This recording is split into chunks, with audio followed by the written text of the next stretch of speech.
शशि की सौतेली माँ ने उसकी शादी की तो बड़े घर में, लेकिन पति कोई काम न करता। आप ससुर जी के साथ काम पर क्यों नहीं जाते? हाँ जाऊंगा, लेकिन कल से। आज जरा मैं दोस्तों के साथ घूमने जा रहा हूँ। शशि के 2 बच्चे होते हैं, लेकिन रमेश का हाल वैसा का वैसा ही रहता है। एक दिन, सुनिए ना, बच्चा रो रहा है, इसके दूध के लिए पैसे नहीं है। अरे तो पिताजी से ले लो ना। क्यों?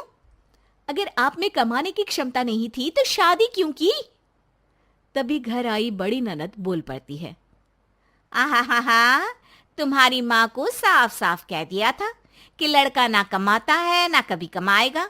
हम 4 बहनें हैं इसका ख्याल रखने के लिए, और पिताजी का इतना सारा पैसा, तुम्हें किस चीज की कमी रखी है? लेकिन थोड़े ही सालों में तकदीर बदल जाती है। शशि का ससुराल गरीब हो जाता है। सब बिकने के बाद शशि अपने पति, बच्चे और सास के साथ किराए के मकान में आ जाती है। मैं कोई नौकरी करना चाहती हूँ दीदी। अरे इतने बड़े घर की बहू थी शशि, तुम नौकरी करोगी? नहीं नहीं नहीं नहीं। नहीं करूंगी तो घर कैसे चलेगा? बच्चों को भी तो पालना है ना। तभी शशि का भाई आ जाता है। शशि, ये ले राशन का सामान, किसी भी तरह की कोई भी जरूरत हो तो बताना। भाई, अब मैं नौकरी करूंगी। देख बहन, वैसे तो मैं तेरे साथ हूं, लेकिन हाँ, मैं ये भी चाहता हूं कि तू अपने पैरों पर खड़ी हो जा। शशि को एक प्ले स्कूल में छोटे बच्चों को संभालने की नौकरी मिल जाती है। एक दिन, शशि, मेरे स्कूल को अब तुम संभाल लो। मैं कुछ दिनों के लिए अपने बेटे के पास जा रही हूं। लेकिन प्ले स्कूल अकेले मैंने कभी नहीं संभाला है। अब ये सब मैं नहीं जानती। इतने महीनों में तूने जो देखा, बस पूरे आत्मविश्वास के साथ उसे करना। शशि नीलम के जाने के बाद पूरे 1 महीने उसका स्कूल अकेले संभालती है, और फिर एक दिन आता है जब वो अपना खुद का स्कूल भी खोल लेती है। वाह शशि, तुमने आज मेरा सर गर्व से ऊंचा कर दिया। तुम्हारा यही आत्मविश्वास तुम्हें बहुत आगे ले जाएगा।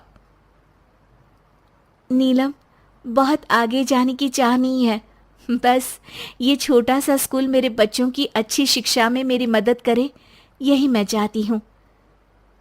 शशि थोड़े थोड़े पैसों से ही अपना परिवार पाल रही थी। एक दिन उसके घर उसकी बड़ी ननद आती है। अरे भाभी, घर में कूलर तो लगा लेती, मेरी माँ को कैसे पंखे में लिटा रखा है। अरे तो शशि कौन सा एसी लगा कर सो रही है? वो भी तो यहीं रहती है ना मेरे पास। ज्यादा यहाँ आकर मेरी बहू को परेशान ना किया करो।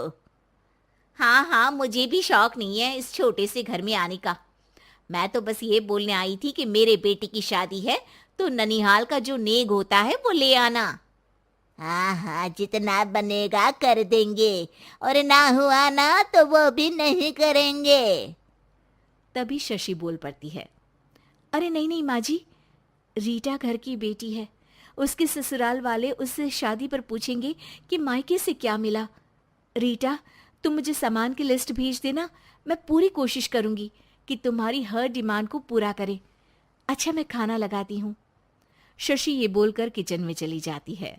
धीरे धीरे कर शशि किसी न किसी तरह अपनी सारी ननदों की डिमांड भी पूरी करती, बच्चों की ख्वाहिशें भी, और उनकी पढ़ाई के लिए पैसे जोड़ती। एक दिन जब शशि का बेटा 12वीं पास करके आता है। माँ, अब तुझे काम करने की जरूरत नहीं है। मैं अब कोई ना कोई नौकरी करके पढ़ाई भी साथ कर लिया करूंगा। शशि को लगता है कि बेटा और आगे पढ़ाई करे, लेकिन वक्त की मार के कारण वो बेटे को काम के लिए हाँ कर देती है। अब बेटा एक बैंक में चपरासी बन जाता है। है लड़का, देखने में तो बड़ा अच्छा है, अंग्रेजी भी पटर पटर बोलता है, फिर चपरासी क्यों? लड़का सारी बात मैनेजर को बता देता है। अच्छा, तो मैं तुझे एक मौका देता हूँ। तू यहाँ रहकर दूसरे डिपार्टमेंट का भी काम सीख। अगर तू किसी एक का भी काम अच्छे से सीख गया तो मैं तुझे यहाँ टेबल चेयर में बैठने वाली नौकरी दे दूंगा। लेकिन एक दिन शशि की ननद उसे फोन करती है। अरे भाभी, देखो, मायका तो मेरा तुम लोगों से ही है। मैंने आपके बेटे और मेरे भतीजे प्रदीप के लिए यहाँ एक नौकरी देखी है। पूरे 5,000 मिलेंगे।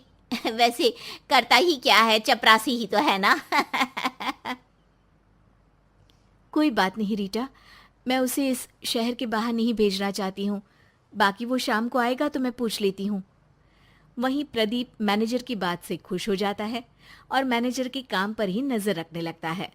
वो उनकी तरह के पेपर पढ़ता, काम करता और आने वाले लोगों की बातें सुनता। एक दिन बैंक में ऑडिट वाले आते हैं। ये गलत है, पूरी बैलेंस शीट नहीं मिल रही है, कहीं ना कहीं गड़बड़ है। ए मैनेजर, क्या करते हो? बैंक के पैसों का हिसाब सही नहीं है। मैनेजर के पसीने छूट जाते हैं। तभी प्रदीप वहां जाता है। अब क्या मैं ये बैलेंस शीट देख सकता हूँ? अरे बेटा, मजाक नहीं, जाओ पानी लेकर आओ एक गिलास। प्रदीप मैनेजर को पानी लाकर देता है और फिर ऑडिटर से कहता है, देखिए सर, मैं आपको बता सकता हूँ कि कैसे बैलेंस शीट को आप लोग गलत तरीके से जोड़ रहे हैं। ऐसा बोलकर प्रदीप एक एक कर सारे डाउट क्लियर कर देता है। अरे हाँ, ये तो पॉइंट हमने देखे ही नहीं थे। गुड, कौन है ये बच्चा? तभी मैनेजर बोल पड़ता है, अब हमारे यहाँ अकाउंट में नया आया है। ऑडिटर के जाने के बाद, वाह प्रदीप, आज तो तुमने मेरी नौकरी बचा ली। और आपने भी तो मेरी नई नौकरी लगा दी, अकाउंटेंट की। बस फिर क्या था, प्रदीप ने एक बार जो सफलता की सीढ़ी चढ़ी, बस चढ़ता ही चला जाता है। फिर एक दिन शशि की ननद, अरे भाभी कैसी हो? घर को तो बड़ा ही सुंदर चमका रखा है। अरे बेटी, कैसे आना हुआ? तू तो इस छोटे से घर में आना भी नहीं चाहती थी। कोई खास काम है क्या? अब हाँ, वो माँ, मेरा जो मजला बेटा है ना, वो अकाउंट से पढ़ाई कर रहा है, तो प्रदीप से बोलकर उसकी भी कहीं अच्छी नौकरी लगा दो ना। सास और शशि समझ जाते हैं कि कैसे पैसे आते ही लोगों के बात करने के तरीके से लेकर रिश्ते निभाने तक में बदलाव आ जाता है।